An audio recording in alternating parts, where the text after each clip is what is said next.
स्वागत है आप सभी का संकल्प परीक्षा पर। बीपीएससी के प्रीवियस ईयर क्वेश्चंस को हम कर रहे हैं, उसकी ये नेक्स्ट क्लास है जो कि आपकी बीपीएससी टीआरई एग्जाम के लिए बहुत ही ज़्यादा महत्वपूर्ण होगी, क्योंकि बीपीएससी अपने क्वेश्चंस रिपीट ज़रूर करता है। तो चलिए करते हैं हमारा पहला क्वेश्चन। अगर आपको वीडियो पसंद आती है और आगे भी प्रीवियस ईयर से जुड़े रहना चाहते हैं तो वीडियो को लाइक और चैनल को सब्सक्राइब करना मत भूलिएगा। तो चलिए करते हैं हमारा पहला क्वेश्चन। वह कौन सा मुस्लिम शासक था जिसके साम्राज्य को दाउर इस्लाम का हिस्सा माना जाता था? रजिया, इल्तुतमिश, बलबन या अकबर?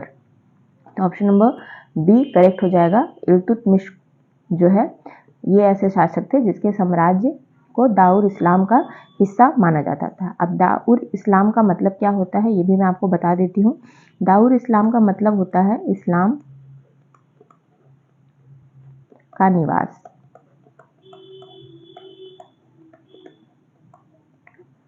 इस्लाम का निवास। और साथ में ही एक और टर्म है दार उल हरब, जिसका क्या अर्थ होता है? जिसका अर्थ होता है युद्ध का निवास। युद्ध का निवास।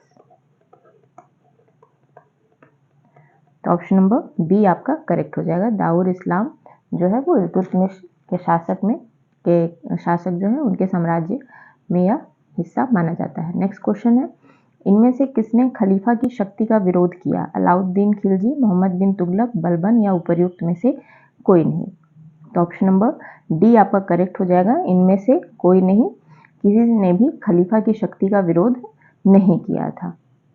नेक्स्ट क्वेश्चन है, किस शासक ने सिंध को जीतने के बाद उसे अपने राज्य में मिला लिया? स्लीमन, नेपियर, लॉरेंस या वेलिंगटन? तो ऑप्शन नंबर बी करेक्ट हो जाएगा। नेपियर ने सिंध को जीतने के बाद उसे अपने राज्य में मिला लिया था। नेपियर कौन था? तो नेपियर जो है ये एक ब्रिटिश सैन्य अधिकारी थे जिसने नेपोलियन बोनापार्ट के खिलाफ प्रायद्वीपीय युद्ध में शामिल थे और सिंध का विजय में इन्होंने सबसे सेना का अपना जो है नेतृत्व किया था, जिसने नेपियर ने। तो ऑप्शन नंबर बी आपका करेक्ट हो जाएगा। नेक्स्ट क्वेश्चन है, किस गुप्त शासक ने अपने बड़े भाई की हत्या करके सत्ता प्राप्त की थी?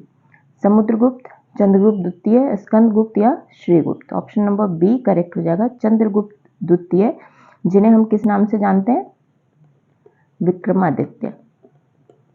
विक्रमादित्य, या फिर हम इनको और किस नाम से? चंद्रगुप्त विक्रमादित्य के नाम से भी जानते हैं। तो इन्होंने अपने भाई इनके भाई का क्या नाम था? रामगुप्त को गद्दी से हटाकर खुद यह राजा बन गए थे। और इनका जो शासन था, इनका जो जन्म हुआ था चंद्रगुप्त द्वितीय का, ये 380 ईस्वी में हुआ था और मृत्यु जो है इनकी 415 ईस्वी में हुई थी। तो ऑप्शन नंबर बी आपका करेक्ट है इस क्वेश्चन के लिए। नेक्स्ट क्वेश्चन है कि सारगैसो सागर डैश का एक हिस्सा है। आपको बताना है यह किसका हिस्सा है? तो यह है उत्तरी अटलांटिक महासागर का हिस्सा है। तो ऑप्शन नंबर बी आपका करेक्ट हो जाएगा। यह पृथ्वी का एकमात्र समुद्र है जिसमें क्या नहीं है? जिसमें कोई भी तटरेखा नहीं है। कोई भी तटरेखा इसमें नहीं पाई जाती है। ऑप्शन नंबर बी करेक्ट हो जाएगा। नेक्स्ट क्वेश्चन है, भारत में कौन सा राज्य थोरियम उत्पादन में अग्रणी है? बिहार, झारखंड, मध्य प्रदेश या फिर केरल? तो ऑप्शन नंबर डी आपका करेक्ट है। केरल और जो साथ में तमिलनाडु में थोरियम पाया जाता है, जिसमें केरल जो है वो सबसे आगे है। तो थोरियम जो है केरल और तमिलनाडु के तट पर पाए जाते हैं। नेक्स्ट क्वेश्चन है, अखबारी कागज उद्योग निम्न में से किस स्थान पर अवस्थित है? दुर्गापुर, नेपानगर, कानपुर या सतना? तो ऑप्शन नंबर बी करेक्ट हो जाएगा। नेपानगर में जो है अखबारी कागज उद्योग अवस्थित है। ये कहाँ पे स्थित है? तो यह मध्य प्रदेश के कहाँ पे लिख लीजिए आप, बुरहानपुर जिले में एक औद्योगिक नगर है। और ये जो है नेपा मिल्स लिमिटेड को पहले द न्यूज़ प्रिंट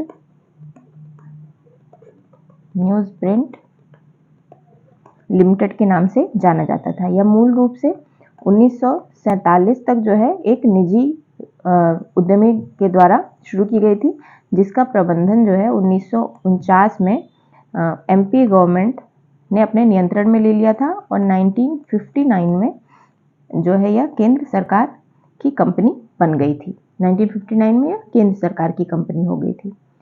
तो ऑप्शन नंबर बी आपका करेक्ट है इस क्वेश्चन के लिए। नेक्स्ट क्वेश्चन है कि भारत में पहली कोयला खान कहाँ खनन की गई थी? ऑप्शन है रानीगंज, धनबाद, आसनसोल या झरिया। तो ऑप्शन नंबर ए करेक्ट है, रानीगंज में सबसे पहले कोयला खनन किया गया था। नेक्स्ट क्वेश्चन है, भारत की जनगणना 2011 के अनुसार सबसे बड़ी अनुसूचित जनजाति कौन सी है? कोल, भील, गोंड या संथाल। तो ऑप्शन नंबर बी करेक्ट है। 2011 की जनगणना के अनुसार जो है भील भारत का सबसे बड़ा आदिवासी समूह है।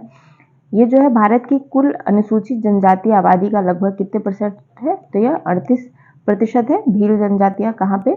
महाराष्ट्र में, छत्तीसगढ़ में, गुजरात में, राजस्थान और मध्य प्रदेश राज्य के साथ साथ कहाँ पे? त्रिपुरा में भी पाई जाती है। और इसके बाद जो सबसे बड़ी जनजाति है वो है गोंड, सबसे ज्यादा पाई जाने वाली भील और उसके बाद गोंड सेकंड नंबर पे। नेक्स्ट क्वेश्चन है, किस निजी क्षेत्र के बैंकों ने किसानों के लिए ई किसान धन ऐप लॉन्च किया? Axis bank, HDFC bank, IDBI bank या कोटक महिंद्रा बैंक। तो ऑप्शन नंबर बी आपका करेक्ट हो जाएगा, एचडीएफसी बैंक जो है इसने यह ऐप लॉन्च किया है। नेक्स्ट क्वेश्चन है, भारत में पहली स्वदेशी एंटी रेडिएशन मिसाइल का नाम क्या है? तांडव, त्रिनेत्र, सक्षम या रुद्रम। तो ऑप्शन नंबर डी आपका करेक्ट है, इस मिसाइल का नाम रुद्रम है और यह सतह से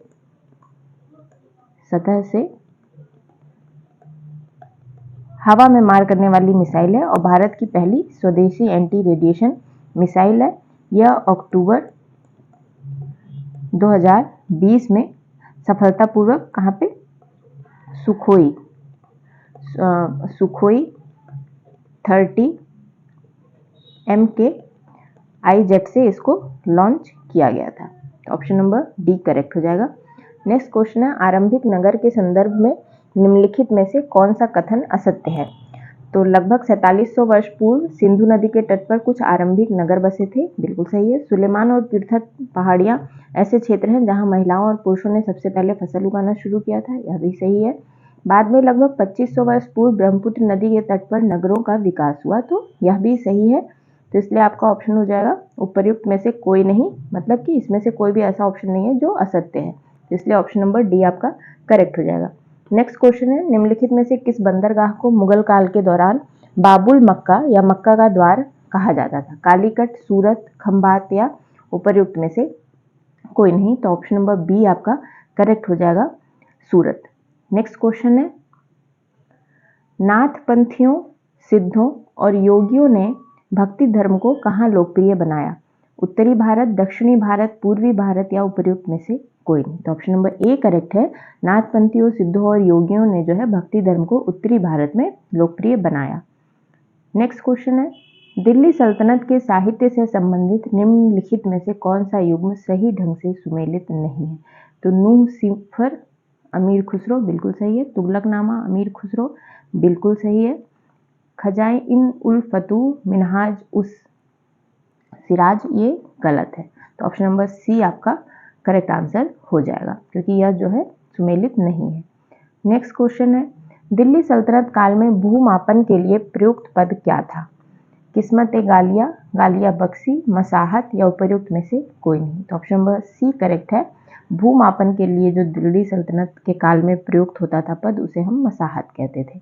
नेक्स्ट क्वेश्चन है, प्रारंभिक वैदिक काल के दौरान कौन सा शहर प्राचीन मगध साम्राज्य की राजधानी के रूप में कार्य करता था? राजगृह, कंपा, वैशाली या उपर्युक्त में से कोई नहीं।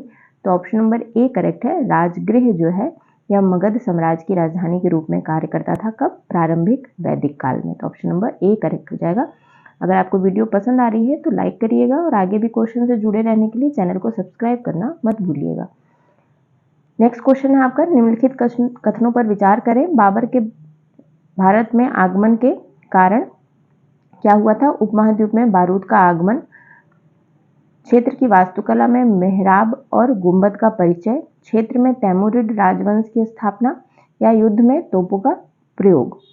तो क्षेत्रों में तैमूरिड राजवंश की स्थापना भी हुई थी और युद्ध में तोपों का प्रयोग भी हुआ था। तो 3 और 4 ऑप्शन जो है आपका करेक्ट है। तो यहाँ पे आप सी आंसर हो जाएगा 3 और 4। नेक्स्ट क्वेश्चन है, वर्नाक्युलर प्रेस अधिनियम के बारे में निम्नलिखित में से कौन सा कथन सत्य है?